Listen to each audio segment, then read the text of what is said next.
Cool. Right. So if I could ask you all to kindly sort of turn off your cameras and microphone, and we're going to invite our next speaker up to the stage now, which is someone who I've had the pleasure of speaking with a few times now. So Jack Green, if you could turn on your camera and come and join me up to the stage. And a tough act to follow, that panel, actually. Did you tune into that one, Jack? It was interesting discussion, wasn't it? Yeah, I did. I've been on since 2. Really enjoyed it. And I think it was interesting, hearing about the kind of the points around resilience. Now you're a double Olympian, and I'll let you introduce yourself properly anyway. But often that word resilience is misused, isn't it? And I guess you understand resilience in terms of the way you were trained as an athlete. Yeah, and I think resilience as well, how we kind of measure it's always strange, and it's always through adversity, whereas resilience can be something that's just a continuous thing. It doesn't have to be only within these difficult times. Yeah. I was coaching this morning, coaching a talented athlete, and having this kind of conversation with him, and people talking about mental grit has to be when you're at your worst. I'm like, no, we can have it all the time. So yeah, absolutely.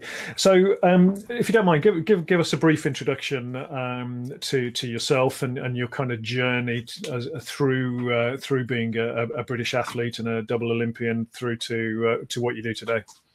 Yep. So my name's Jack Green. I'm a double Olympic athlete. I've represented Great Britain at the last 2 Olympics, 2012 and 2016, in the 400-meter hurdles and the 400 relay. So I do the horrible ones, known as the man killer. I did not choose them. They most definitely chose me. Unfortunately, they're the ones I'm good at. But during that time, I have struggled with my mental health, which led to me being a speaker and mental health advocate for Mind, Young Mind, working with the government on some mental health reform and elite sport. And been very lucky to speak for lots of businesses and share my story, but also very lucky to coach professionally. So have athletes that would have been at the Olympics this year. And obviously we're dealing with, that upheaval of, is there an Olympics next year or not? And having to deal with the mental health of my athletes who have lost their main goal for the year, and something that could have been, the biggest thing of their life happening, and this one opportunity, and we're having to work with them. Also working in professional sports such as rugby, cricket and football, teaching people how to move fast, basically. And more recently, I started a job as wellbeing consultant, their wellbeing lead at BBC Studios. So I had 6 days in the office, and then we went into lockdown. So I've been very much in the deep end, and yes, having to learn to swim very quickly. Fantastic, and thank you for that introduction. It's really interesting listening to you speak there. It just highlights that lockdown affects so many people in so many different ways, and we've been talking now around the NHS frontline workers who are seeing trauma, they're witnessing difficult things, they're exhausted. But then again, your athletes, it's a different sort of challenge, isn't it? The loss of a lifetime goal is being faced with, and I think that's the really fascinating thing about this pandemic, is it's affecting people individually in so many different ways, isn't it?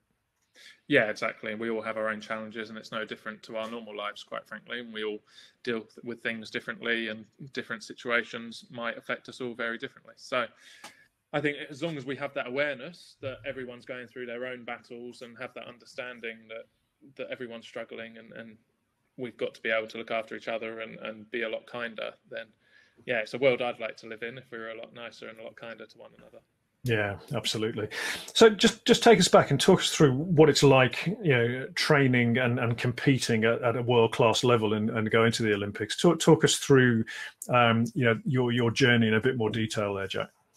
Yeah, so I never really wanted to be an athlete when I was young. So when I was 7 years old, I wanted to be a zookeeper and archaeologist. I love animals and dinosaurs. It's still very much the case, and probably should have been my true calling. But I tried out at my primary school, like a lot of people do. You try a sport through school, through your education, and go, oh, I'm quite good at this. And I ran down this grass track, beat everyone by quite a margin, and thought, I'm fast. I like winning things. I like people telling me I'm good at something. And my career kind of started from there. I started writing stories about going to the Olympic Games, beating Maurice Green in the 100 meters, and wanting that glamour of that event, and started then getting involved in all sports as well. And I was very lucky. I went from being county standard athlete the age of 12, 13, 14, but I was doing the 800 meters cross country and high jump.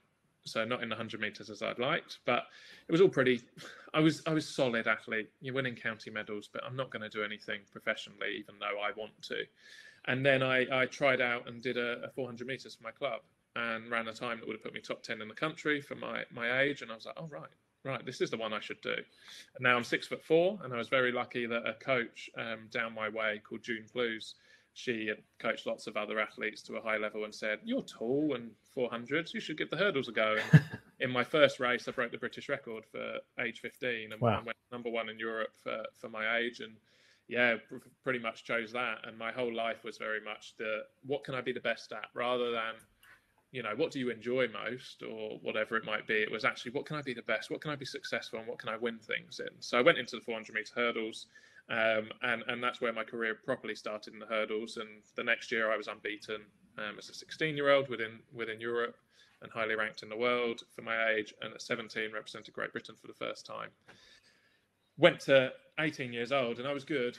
I was a good athlete. I had 26 scholarship offers in America. So I was planning to go to America because I come from a single parent family, not much money, couldn't afford to continue my career at home without having to get a job or so on.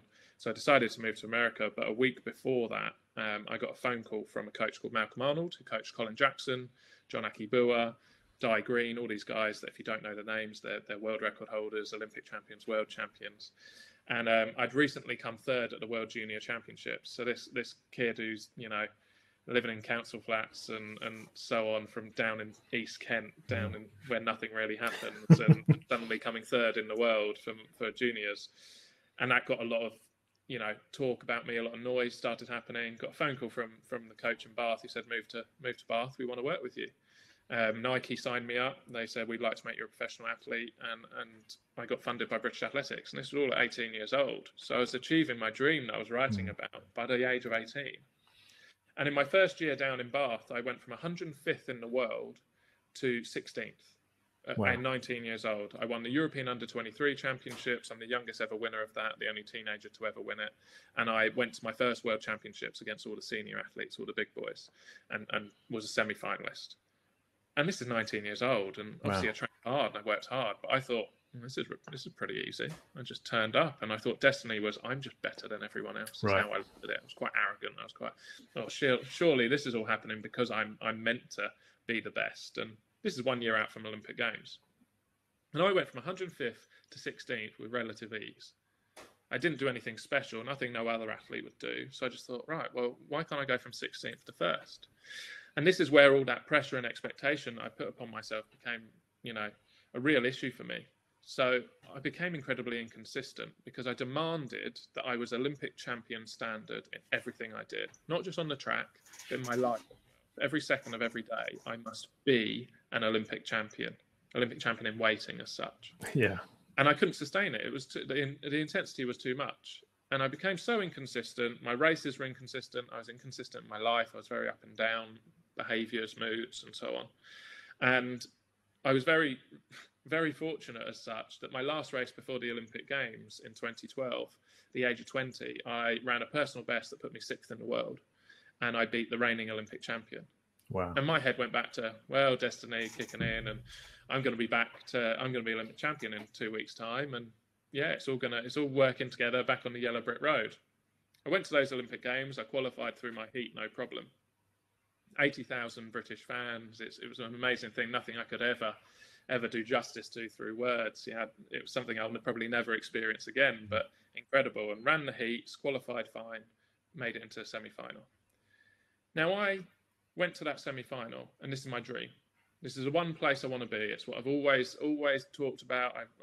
My whole life has been a sacrifice towards this, not being able to do what normally do and so on, because I want to go to Olympic Games and I'm going to win them. And I went into that semi-final, and the last place I wanted to be was there.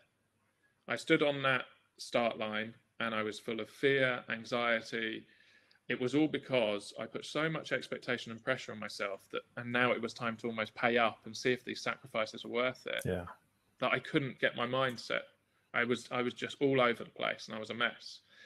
The gun went, I got to hurdle 3, which is only 120 meters or so in, and I hit the hurdle and I fell. So in my first Olympic Games at 20 years old, I fell. in front of 80,000 people, millions watching on TV, and then getting all the social media abuse about how you can't do your job properly and so on. And at 20 years old, I've got at that point, I've got a lack of emotional intelligence and experience, and I've never failed. And now I've failed on the biggest environment and biggest stage you can fail on, and I couldn't handle it. Yeah. The two things I really struggled with were, the first one was that the time I ran 2-3 weeks beforehand would have made the final. I'd have been the youngest ever Olympic finalist in my event in history, in front of a home crowd. Yeah. And I didn't give myself the opportunity to do it. All I had to do was just do what I've always done. Yeah. But I got in my own way. And then the other thing was 3 people I beat by quite a margin in that last race before the Olympics became the Olympic medalists, gold, silver and bronze. Wow. And as a young athlete, I really struggled to comprehend the fact that these people were living my dream and what I thought was mine, and so on. So I struggled with that. But a few days later, I went into the relay. We qualified in bronze position. I ran really well. I was just fueled on anger and so on. It was negative, but it was powerful for that moment. Yeah. Went into the final. We missed a medal by 0.13 of a second. So we came 4th. Now, I was 20 years old. I finished 4th at Olympics and I was ranked top 10 in the world. 2 years before, I was studying a BTEC in sports science at college. Yeah. And, living in council houses and things. And now I'm doing this. And yet I thought I was a failure. Yeah. I was embarrassed by my achievements. I didn't see them as achievements. And that's where my story gets interesting, because before that, it's the same as everyone else's, right? Who's done something reasonably well. I was good at something. I did some work towards it and I succeeded. Yeah, I'm not sure it's quite the same as everyone else's. We just sort of chip around the 20. Anyone with success, yeah, right? I get no it. one learns from that. Yeah. Whereas I think it's important that we learn. Yep. So within a year of having those achievements, I was no longer competing in the sport because I was diagnosed with depression, bipolar tendencies, and anxiety. I'd become a threat to my own life. Spent 6 weeks up in the Priory in Birmingham, and yeah, it's just a huge come falling off the cliff as such. But what people get wrong with my story is they think that because I didn't achieve in the Olympics how I wanted, that's why I struggle with mental health issues.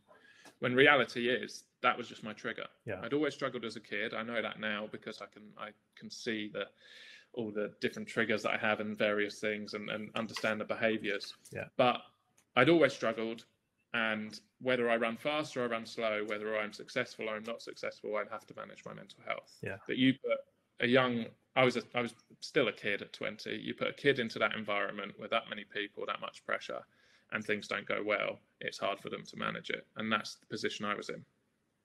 So that kind of was up to 2012. And then it became very interesting how I took 2 years out from the sport, decided to leave the sport to manage myself. So I'd gone from being one of the best young athletes in the world to no longer competing.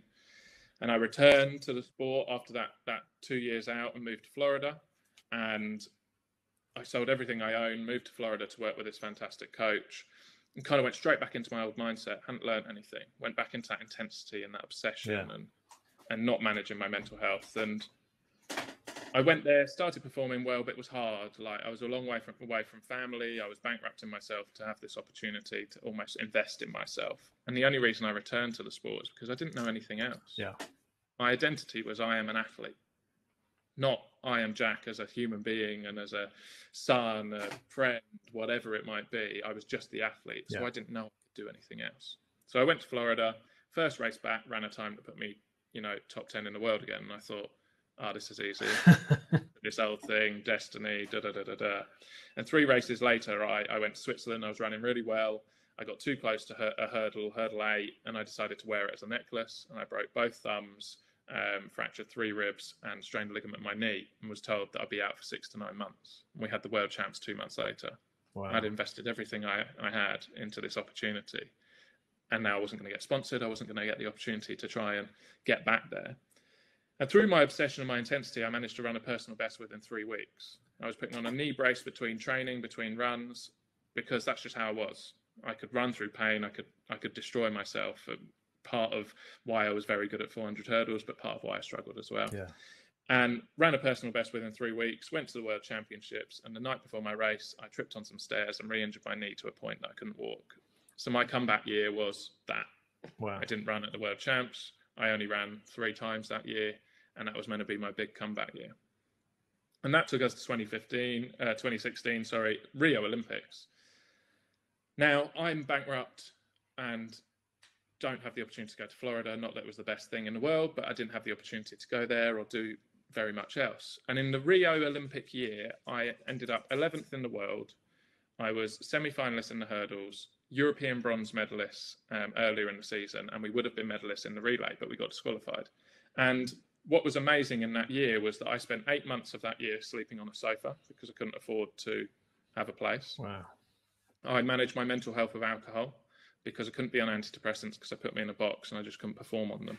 They wouldn't allow me to get that 100% effort. I could get to 80 and be comfortable, but I just couldn't get any more. So I decided to not be on medication and used alcohol instead. And I was self-coached and trained on my own, which no professional athlete does.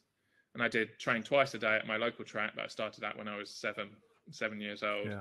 And ended up doing really well. And it's not that alcohol helped me or that sleeping on a sofa is a performance enhancer in any way, but it was the fact that it was the first time in my life that I looked at it and went, probably not going to do very well, so let's just go out there and just run and just see what happens.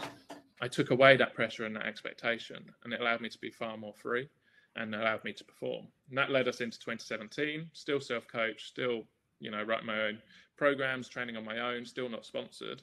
And I ended up being ranked 11th in the world again, highest ever finish at a world champs in the hurdles, and winning a bronze medal in the relay. And this was all on the same track that I fell at 5 years prior, which was almost the kickstart of my mental health. And now we're in a position where I'm winning a world medal on the same track I fell at, which was an amazing thing and an amazing part of the story. But things have got a bit intense at this point. I'd done a lot on my own, and I'm still struggling with my mental health, but the success was kind of just glossing over it a bit, and I wasn't acknowledging that I was really struggling. And we had the Commonwealth Games in 2018, of which I decided I was going to fully commit to. Let's destroy myself, see what we can do, and decide what happens after that. And I ended up coming fourth there. I love a fourth place, apparently. I missed the medal by 0.02 of a second. Wow. And it was the first time I celebrated a race in my life, and it was a race I didn't medal in. And I celebrated because it was the first time that I could look back and really appreciate everything I'd achieved and on this journey. And other people didn't know this journey. Other people would be like, well, why are you celebrating coming fourth? And I was like, well, it was only a few years ago that I was considered a threat to my own life, and now I'm performing and being one of the best athletes in the world. I think, Jack, this self-pressure, it's really interesting, and I just want to kind of explore that a little bit with you before we carry on with your story, because I think from the last panel, we see that our NHS workers, they're also very driven in a lot of cases to help, to care, because they care and they want to support people and they have to. Is this pressure of push? How did you kind of learn across your journey that actually it's really important to give yourself the space to give yourself those elements of self-care? So for me, I'm really passionate about the whole athlete, the whole person. And within my well-being work, it's the same. I don't care about the employee, frankly. The employer will do their job if I look after the person. We always get it the wrong way around. And I started to understand that as an athlete of, well, hold on, if I'm not in a good place for myself, how am I going to expect this athlete, this part of me, to perform if the rest isn't? So I started taking that time and, being able, I love a whiskey. It's as simple as that of, well, I'm going to allow myself to have a whiskey every now and then, because one whiskey doesn't decide whether I win an Olympics or not.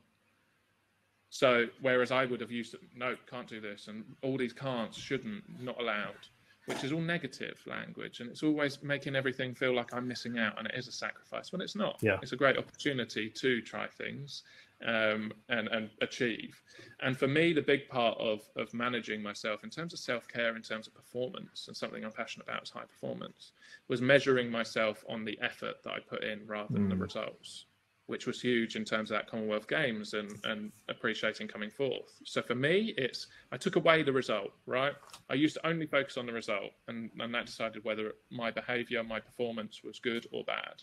And that also bled into my identity. If I was fast, I was a good person. If I was slow, I was a bad person. As ridiculous as that. But that's how I used to work. So for me, I changed it. Started going, well, let's look at effort.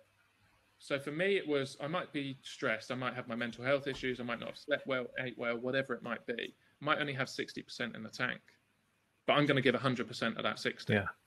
And then I'm not going to beat myself up because I haven't run a world record or I haven't done something absolutely phenomenal.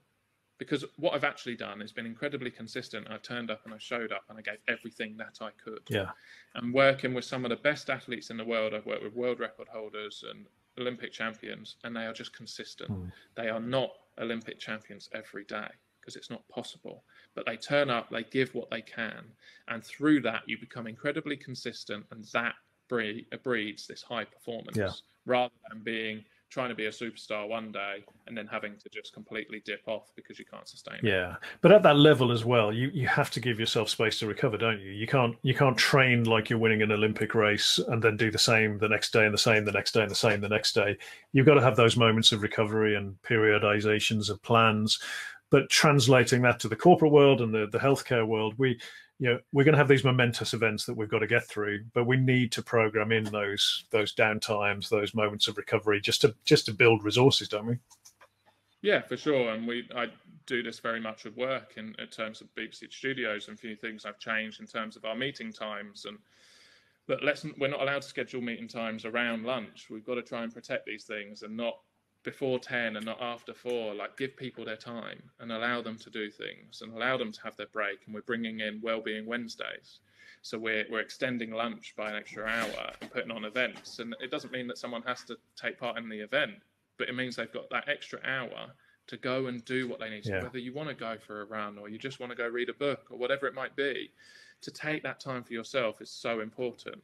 I would rather have employees that can turn up, do really great work, have a longer break, and then do great work again, rather than this just long average. Now, I appreciate that's really hard for a lot of people, but it's finding those small little moments, even if it's just 5 minutes here and there. Yeah, actually, I just need to take a little step away, recharge a little, reset a little, and let's go. Yeah, absolutely. And everyone, if you've got any questions for Jack, this is your opportunity. Just put them in the chat or the Q&A, and I'll pose those to Jack. Jack, if you don't mind, just carry on with your story a little bit, because I'm really keen to understand, how you went from the Rio and the World Championships you just mentioned through to kind of what you do now as a campaigner, a speaker, and a consultant. Yeah, so after those Commonwealth Games, I'd invested so much myself emotionally and physically into it that I couldn't sustain it anymore, and I'd started to break, and my mental health had become so poor that I decided I needed to take some time out. And it got to 2019, I thought, right, let's have a year out, just have a break, come back for the 2020 Olympics. And in that time, my mental health was one of the worst, if not the worst it's been. And for the first time in my life, I got some help. I went to see a counsellor and got some help.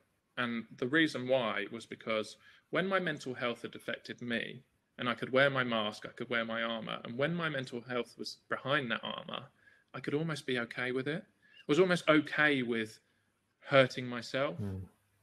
But my armour had slipped, and I started affecting people around me. My friends and family, relationships and so on had just started to suffer because I was not in a good place. I couldn't handle that. I really struggled with that. So I decided to get some help and learned lots of things with my counsellor, and it's the best thing I've ever done and put me in the best place I've ever been. But the one thing that she asked me was, why would you return to the sport? Why would you go to the Olympics next year? And I couldn't come up with one internal reason.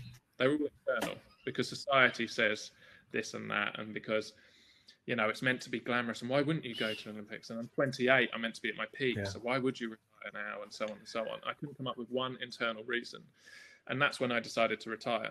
At the peak age of 28, you peak between 28 and 32, and I said, no, I'm not going to do it anymore. I'm not willing to sacrifice myself for something that I'm not actually invested in anymore, that I don't really want. I'm not willing to possibly destroy myself for this. So I decided to retire, leave the sport in terms of my own sport. I obviously coach, so I'm still involved in some way.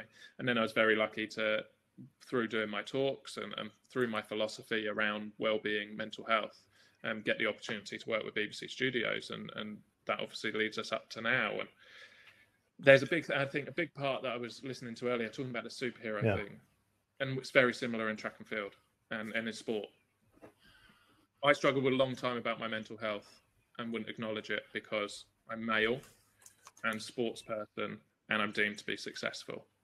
And for me, and what society tells me, is those three things mean that I can't struggle.